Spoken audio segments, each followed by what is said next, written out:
Hello दोस्तों, कैसे हैं आप लोग। आशा करते हैं कि आप लोग की पढ़ाई बढ़िया चल रही होगी। एक्चुअली कुछ वीडियोस हमने सामाजिक जो विधान का चैप्टर है उसमें हमने डाल के रखे हैं।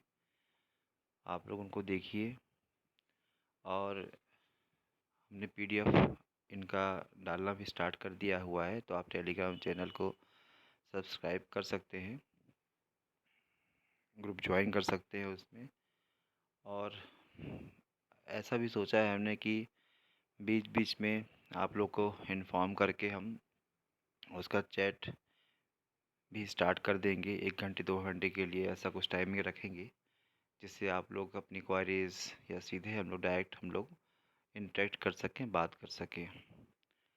और पूरा प्रयास है हमारा कि आज ख़त्म करने का शेड्यूल था हमारा, लेकिन एक्चुअली शायद 1 या 2 लेक्चर रह जाए, लेकिन वो भी हम 2-3 दिन में ख़त्म करने की कोशिश करेंगे। और फिर धीमे धीमे यदि इस जो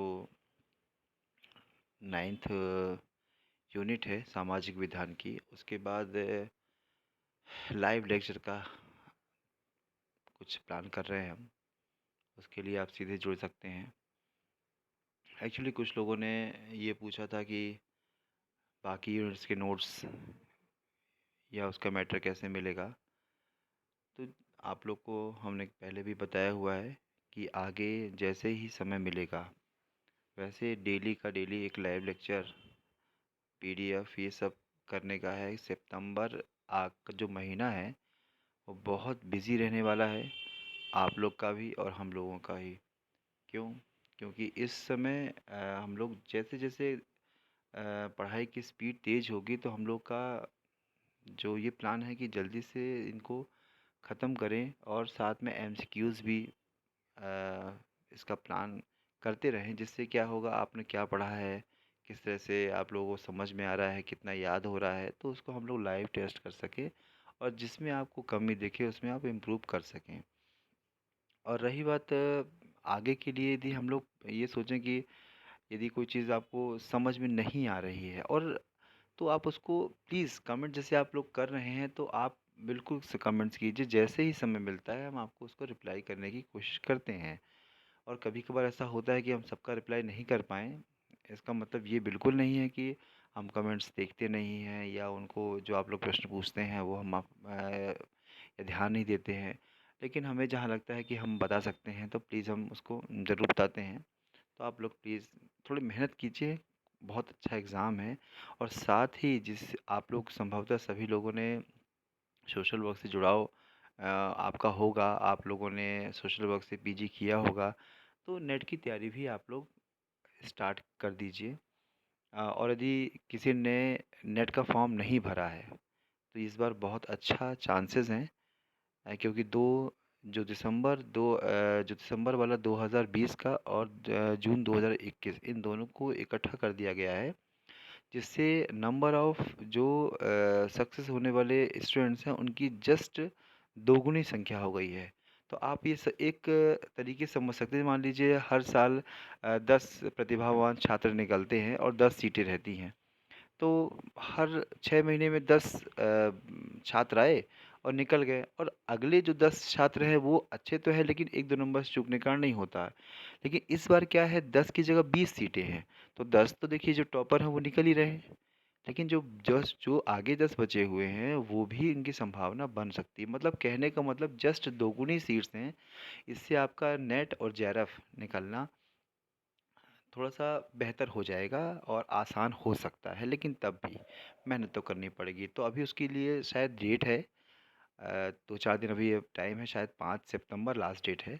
तो आप प्लीज़ उसको भर दीजिए और भरने के बाद उसको तैयारी कीजिए आगे के लिए। इसका एग्ज़ाम दीजिए नेट का, फिर अब आगे का जो पेपर होगा वो भी है। तो अपना सोशल वर्क के हिसाब से आप तैयारी करते रहिए, तो कोई ना कोई आपके लिए नेट क्वालीफाई हो जाएंगे आप लोग। साथ में ये पेपर है वो भी है, तो कई चीज़ें इसमें इंक्लूड है। और कुछ पर्सनल गाइडेंस भी आपको चाहिए होगा तो उसके लिए भी हम चैट बॉक्स ऑन कर देंगे उसको, तो उससे आप पूछ सकते हैं, कह सकते हैं, और आगे ही हम एक व्हाट्सएप नंबर भी प्रोवाइड करेंगे, जिससे आप लोग कोई ऐसे पर्सनल क्वारीज वगैरह हों आपकी, तो वो भी आप पूछ सकते हैं। ठीक है, चलिए आज हम लोग स्टार्ट करते हैं। माता पिता और वरिष्ठ नागरिकों का भरण पोषण एवं कल्याण अधिनियम 2007 है। एक्चुअली विधेयक लिखा हुआ है इसमें, तो उसमें अधिनियम करेंगे हम लोग। जो पीडीएफ आपको प्रोवाइड करते हैं, वो उसमें जो भी करेक्शन होता है वो करेक्शन को सही करके ही हम लोग प्रोवाइड करते हैं, और कभी कभार कुछ ऐसा हुआ तो प्लीज़ आप ज़रूर इन्फॉर्म कीजिए उसको। एक्चुअली आप लोग ध्यान से देखिए कि जो माता पिता और वरिष्ठ नागरिकों का भरण पोषण एवं कल्याण विधेयक 2007, इसमें लिखा हुआ है, जो अधिनियम बन चुका है, कहीं ना कहीं आज के समाज की विडंबना है कि इस तरह के अधिनियम और इस तरह के एक्ट लाने की ज़रूरत पड़ रही है। ये मात क्या पहले इसकी आवश्यकता पड़ती थी? पहले हम लोग ये सुनते थे कभी कि हमारे दादाजी लोग, हमारे पापा जी लोग, या हमारे घर के लोग के माता पिता का सम्मान नहीं करते थे, उनका केयर नहीं करते थे। और जहाँ तक हमें याद है कि ऐसी कोई आवश्यकता नहीं पड़ती थी, लेकिन जो आज का समाज है, आज के समाज में ऐसी आवश्यकता पड़ती है कि इस तरह के एक्ट लाने पड़ रहे हैं। ये हमारे समाज और हम लोगों के लिए बड़ी विडंबना है, और ख़ासकर एक सोशल वर्कर के रूप में आप देखो तो बहुत ज़्यादा शोचनीय स्थिति है कि ऐसा भी हो सकता है कि अपने माता-पिता के भरण-पोषण के लिए, उनकी देखभाल के लिए हमको एक एक्ट लाना पड़ रहा है, उसके लिए एक चाबुक चलानी पड़ रही है कानून की। बड़ा शर्मनाक है, और ऐसा नहीं होना चाहिए, क्योंकि ये तो एक नैतिक ज़िम्मेदारी है, एक कर्तव्य है हम लोगों का। तो इस बात को हम लोग को एक सोशल वर्क का ध्यान रखना चाहिए कि ऐसा समाज में इस तरह की दिक्कतें ना हो, और ऐसे अधिनियम लाने की आवश्यकता ना पड़े। चलिए हम लोग स्टार्ट करते हैं। एक्चुअली यदि हम उसका बैकग्राउंड देखें, तो बैकग्राउंड में आप देखें तो एक हमारे यहाँ एक वृद्ध जन के लिए एक नीति आई थी, अप्रॉक्सीमेट 1999 के आसपास आई थी। उस नीति में था कि जो जो वृद्ध हैं, उन वृद्धों को केयर करने के लिए बहुत ऐसे केस देखे गए जहाँ पर क्या है, माता पिता या वृद्ध हैं वो अकेले हैं, या उनको उनके जो लड़के हैं, या तो वो क्या है, उनको तो छोड़ के चले गए हैं, उनकी संपत्ति पे अधिकार कर लिया है, लेकिन तब भी उनको खाने को मोहताज होना पड़ रहा है। ये सब चीज़ थी, इसके लिए एक नीति आई थी। तो उस नीति को बाद में बेहतर करने के लिए एक एक्ट में तब्दील कर दिया गया है। चलिए हम लोग स्टार्ट करेंगे तो और समझ में आएगा आपको। माता पिता एवं वरिष्ठ नागरिक भरण पोषण एवं कल्याण अधिनियम 2007, ये क्या है? भारत सरकार का यह एक अधिनियम है, जो वृद्ध व्यक्तियों एवं माता पिता के भरण पोषण एवं देख-रेख का एक प्रभावी व्यवस्था करती है। इसका विधेयक सामाजिक न्याय और सशक्तिकरण मंत्रालय द्वारा लाया गया है। इसमें 2 क्वेश्चंस बन सकते हैं। पहली बात तो ये है कि ये अधिनियम किस सन में आया, ये ऑब्जेक्टिव बन गया, और दूसरा, यह किस मंत्रालय के अधीन है ये? तो ये है सामाजिक न्याय एवं सशक्तिकरण मंत्रालय। इसमें क्या है, जो वृद्ध व्यक्ति हैं, माता-पिता हैं, उनका भरण-पोषण के देख-रेख के बारे में एक व्यवस्था की गई है। इस अधिनियम के मुख्य प्रावधान क्या हैं? मुख्य प्रावधान क्या हैं? इसमें वे अभिभावक वे अभिभावक और राष्ट्रीय नागरिक, वरिष्ठ नागरिक जो कि अपने सॉरी अ, जो अपने आय अथवा अपनी संपत्ति के द्वारा होने वाली आय से अपना भरण पोषण करने में असमर्थ हैं, वे अपने वयस्क बच्चों अथवा संबंधितों से, संबंधी यहाँ पर हैं, ठीक है, संबंधियों से भरण पोषण प्राप्त करने के लिए आवेदन कर सकते हैं। इसके प्रावधान क्या है? यदि कोई माता पिता ऐसा है, या जो वरिष्ठ नागरिक हैं जो अपना भरण पोषण नहीं कर पा रहे हैं, तो वह चाहें तो अपने बच्चों से, या जो आश्रित इनके ऊपर हैं, उनसे भरण पोषण के लिए आवेदन कर सकते हैं। इसमें अभी जो अभिभावक हैं, इसमें में सगे और दत्तक माता पिता और सौतेले माता और पिता सम्मिलित है। मतलब इसमें अभिभावक से तात्पर्य ये है कि ये नहीं कि वो ब्लड रिलेशन वाले हो सकता हो किसी ने अडॉप्ट किया हो बच्चों को, तो उससे भी यह मतलब उनसे भी ये अपना आवेदन करके एक कंपनसेशन प्राप्त कर सकते हैं। जो प्रत्येक वरिष्ठ नागरिक जो 60 वर्ष या अधिक आयु का है, इसमें क्या है वरिष्ठ नागरिक किसे कहेंगे? जो 60 वर्ष या उससे अधिक का है उसे वरिष्ठ नागरिक की श्रेणी में रखेंगे, वो इसमें आवेदन कर सकते हैं। एक नेक्स्ट पॉइंट है इसमें, वरिष्ठ नागरिकों की उपेक्षा और परित्याग एक संगीन अपराध है। इसके लिए 5,000 का जुर्माना और 3 माह की सज़ा या दोनों हो सकते हैं। आपको शायद बहुत से लोगों को पता भी नहीं होगा कि ऐसा इसमें प्रावधान हो सकता है कि यदि अपने माता पिता का आप केयर नहीं करेंगे या उनको भरण पोषण नहीं करेंगे, उसके लिए आवेदन करते हैं और अपराध सिद्ध होता है तो उसमें 5,000 का जुर्माना और 3 माह की सज़ा या दोनों ही हो सकते हैं। तो एक प्रश्न ये बन सकता है कि कितना जुर्माना लग सकता है और कितने माह की सज़ा हो सकती है, तो ये आपको इसे याद रखना है। इसमें क्या दिया हुआ है, जो मासिक भरण पोषण है उसमें अधिकतम राशि 10,000 रुपये प्रति माह तक का आदेश जारी किया जा सकता है। ये मेन फीचर्स हो रहे हैं। एक पॉइंट और है, सभी शासकीय चिकित्सालयों में वरिष्ठ नागरिकों को बिस्तर उपलब्ध कराया जाएगा तथा चिकित्सालयों में जो पंक्तियाँ होती हैं अलग से विशेष एक विशेष पंक्ति में इसका प्रबंध किया जाएगा। उन्हें अलग से उनके लिए कैटेगरी बना दी जाएगी और कहा जाएगा भाई कि ये रिज़र्व है अलग से, कि 10 सीटों में से या 10 बेड हैं उसमें से 2 बेड 1 बेड वरिष्ठ नागरिकों के लिए है। ऐसी व्यवस्था की जाएगी जिससे उन्हें किसी प्रकार का दिक्कत ना हो। अब देखिए ये तो हो गया 2007 का अधिनियम। अब इसमें आगे जाकर कुछ संशोधन करने पड़े हैं। कैसे?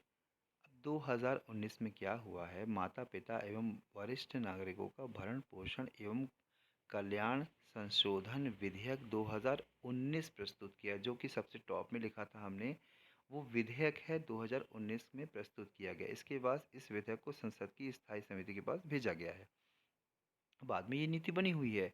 अब भारत सरकार ने वर्ष 1999 में राष्ट्रीय वृद्धजन नीति की घोषणा की थी। ये आपका पृष्ठभूमि वही जो हमने आपको पहले प्रारंभ बताया था कि एक प्रारंभ में सरकार का स्टेप क्या था, उस स्टेप था राष्ट्रीय वृद्धजन नीति की घोषणा की थी। कब की गई थी? 1999। ये भी बहुत अच्छा एक एमसीक्यूज का प्रश्न बन सकता है कि राष्ट्रीय वृद्धजन नीति किस सन में घोषित की गई।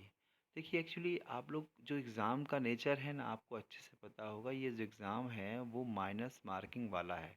और माइनस मार्किंग वाला है इसका मतलब यदि आप किसी भी प्रश्न में डाउट रखते हैं तो आप उस डाउट में संभावना आपकी बिल्कुल भी आंसर की नेगेटिव होने की बहुत ज़्यादा हो जाएगी, और वो तो नंबर उसका जाएगा ही, साथ का जो सही क्वेश्चन आपने किया है उसका नंबर भी कट जाएगा।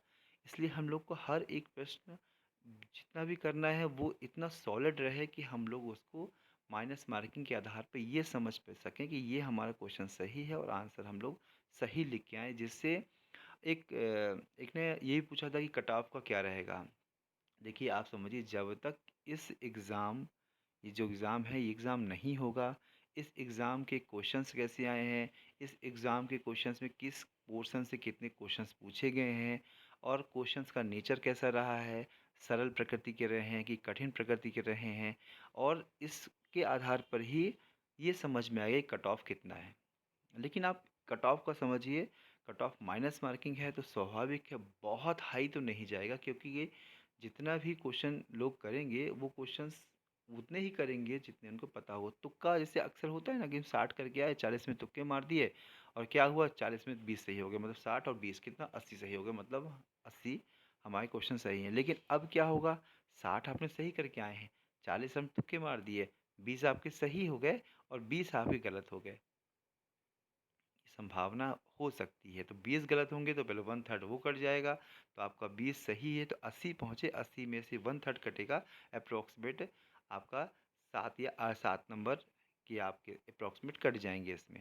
तो ये तो एक संभावना है जब तक हम क्वेश्चंस, क्योंकि सिलेबस बड़ा है, कम नहीं है सिलेबस। ध्यान से देखिए 10 यूनिट आपके सेकंड पार्ट में है, और ये जो एमपी वाले में भी 50 नंबर का वो भी आएगा। तो आप ये समझिए कम नहीं है, पर्याप्त है। इसलिए मेहनत हमको बढ़ानी पड़ेगी। चलिए हम लोग स्टार्ट करते हैं। भारत सरकार ने 1999 में राष्ट्रीय वृद्धजन नीति की घोषणा की थी। एक्चुअली जितना भी हम जो आपको नोट दे रहे हैं उस नोट्स को प्लीज़ आप ज़रूर रिवाइज़ कीजिएगा। वीडियो के साथ में एक बार अपने शॉर्ट नोट आप अपने वेरी शॉर्ट नोट ज़रूर बनाइए। बहुत ज़रूरत है क्योंकि यही आपके वेरी शॉर्ट नोट जो आप एग्ज़ाम में क्या कर सकते हैं, आप रिवाइज़ कर सकते हैं। ठीक है?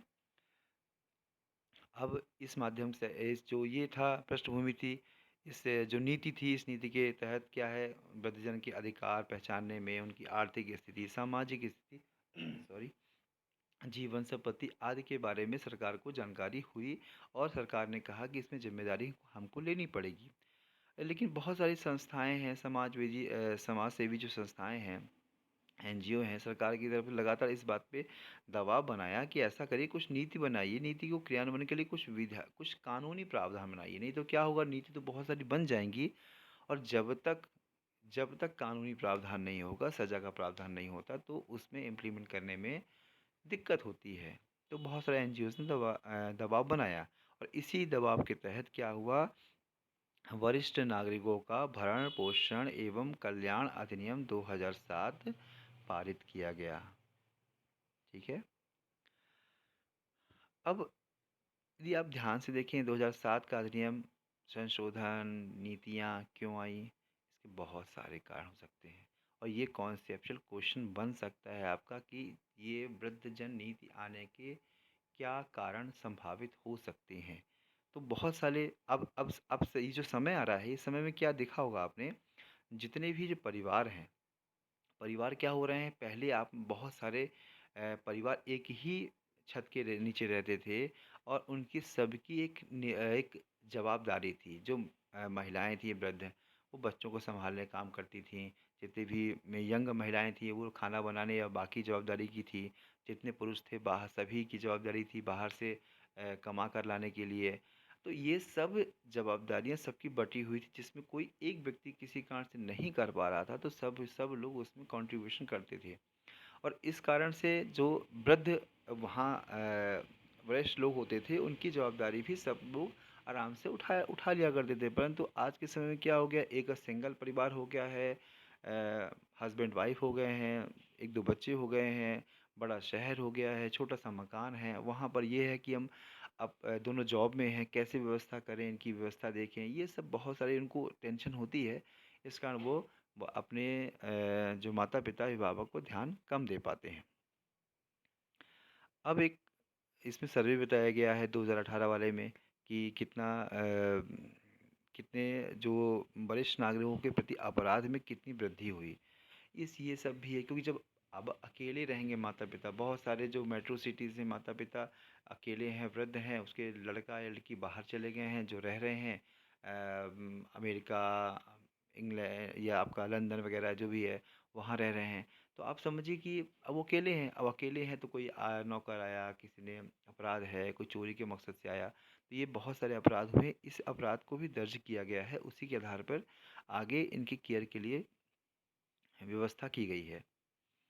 अब इनकी एज भी बहुत ज़्यादा बढ़ रही है। आज जैसे कि यंग एज था हमारा, जो भारत है उसमें यंग एज में बहुत सारे संख्या थी, धीमे धीमे वो वृद्ध में पहुंचेगी, तो आगे बढ़ते बढ़ते और बढ़ेगी। संभावना है ऐसा कि देखिए ना, यूनेस्को द्वारा भारत में वर्ष 2025 तक ये संख्या दोगुनी हो जाएगी, क्योंकि जो आज यंग हैं वो अगले 10 या 20 साल पर वृद्ध बनेंगे। तो उनकी संख्या, चूँकि यंग बहुत ज़्यादा थे भारत में, इस कारण से वो आगे जाकर वृद्ध की श्रेणी में आएंगे। इसलिए जो यूनेस्को ने बताया कि 2025 तक ये संख्या दोगुनी हो जाएगी। अब इसमें भी वही है कि अच्छी व्यवस्थाएं नहीं है उनके लिए, और कैसे व्यवस्था करनी है, ये इनके बारे में भी कुछ सुविधाएं सरकार ने सोची हैं। संवैधानिक प्रावधानों का उल्लंघन। अब वृद्धजन के लिए यदि हम बुनियादी जो हैं सुविधाएं हैं उपलब्ध नहीं कराते हैं या दिक्कत होती है, तो भी ऐसा संविधान में दिया गया है कि अनुच्छेद 21, जो कि प्रत्येक मनुष्य को गरिमापूर्ण तथा स्वतंत्र जीवन जीने की अधिकार देता है, का हनन है। इसलिए वृद्धजनों के लिए भी कुछ कानूनी प्रावधान होने चाहिए। अब कुछ परिभाषाएँ दी हैं। ज़्यादा इसमें बहुत ख़ास नहीं। देखिए हम लोग आप आपको क्लियर कर दें कि जो अधिनियम है, ये अधिनियम में कुछ अधिनियम ऐसे हैं जिसमें से बहुत ज़्यादा प्रश्न बनने की संभावना है और कुछ अधिनियम ऐसे हैं जिसमें संभावना कम है। इसलिए लेकिन पढ़ना तो हम लोग को सभी पड़ेगा और इसी के आधार पर हम लोग हर एक अधिनियम में कम से कम लिटरेचर तो हम पूरा आपको प्रोवाइड करा रहे हैं और जो मेन चीज़ें हैं वो हम आपको दे रहे हैं। ठीक है? अब इसमें तो आपको 10,000 का मासिक शुल्क अदा करने का है और किसमें क्या है?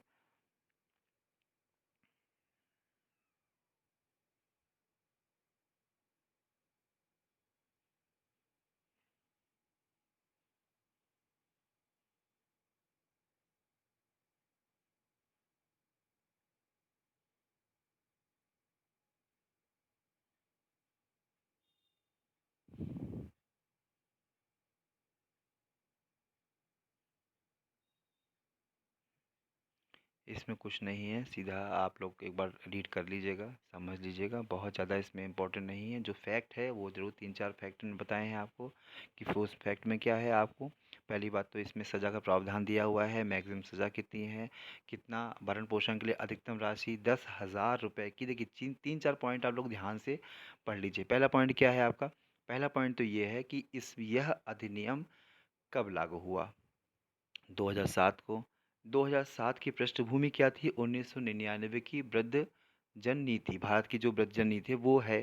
फिर उसके बाद अभी जो विधेयक आया है अभी 2018 वाला, इसको आप 2019 वाला सॉरी, तो इसमें आप अगला विधेयक कौन आया है वो आपको पता होना चाहिए। इसमें सज़ा का प्रावधान कितना है? सज़ा का प्रावधान कितना है? ये आपने 3 महीना 5,000 रुपए की आर्थिक जो प्रावधान है उसके लिए कि यदि जुर्माना होगा, आर्थिक जुर्माना, और 10,000 रुपए तक अधिकतम भरण पोषण लिया जा सकता है वरिष्ठ नागरिक को 60 वर्ष या उससे अधिक माना गया। ये 5-6 पॉइंट सबसे इम्पोर्टेंट है। बाकी एक बार आप उसको पीडीएफ को देख लीजिएगा, पढ़ लीजिएगा, तो क्या होगा आप लोगों को थोड़ा सा ज़्यादा बेहतर समझ में आ जाएगा। बाकी इसमें कुछ नहीं है। ठीक है? अब और जैसे किसी ने कहा कि आप एक स्टूडेंट ने कहा था कि आप डीपली पढ़ाइए। एक्चुअली क्या है, जितने भी मैटर हैं आप सच मानिए, बहुत से अधिनियम ऐसे हैं, बहुत से टॉपिक ऐसे हैं जो अपने आप में इतने बेहतर हैं कि उसमें कम से कम 1-2 दिन का लेक्चर लिया जा सकता है। लेकिन अभी हम लोग यदि किसी एक टॉपिक पे पूरा ध्यान दे देंगे, तो हम लोग पूरा आगे का बेहतर नहीं कर पाएँगे। ठीक है? तो आप लोग ध्यान दीजिए और अच्छे से पढ़िए। जैसा भी आपको लगेगा क्वेश्चंस आप लोग प्लीज़ कमेंट्स कीजिएगा और बताइए कि ये क्या है। 1-2 लेक्चर होगा तो हम आज दोपहर या शाम तक भी उसको पोस्ट कर देंगे। ठीक है? ध्यान रखिए और इसको आप हम पीडीएफ प्रोवाइड करा देते हैं, आप पढ़ लीजिएगा। ठीक है? Okay, take care.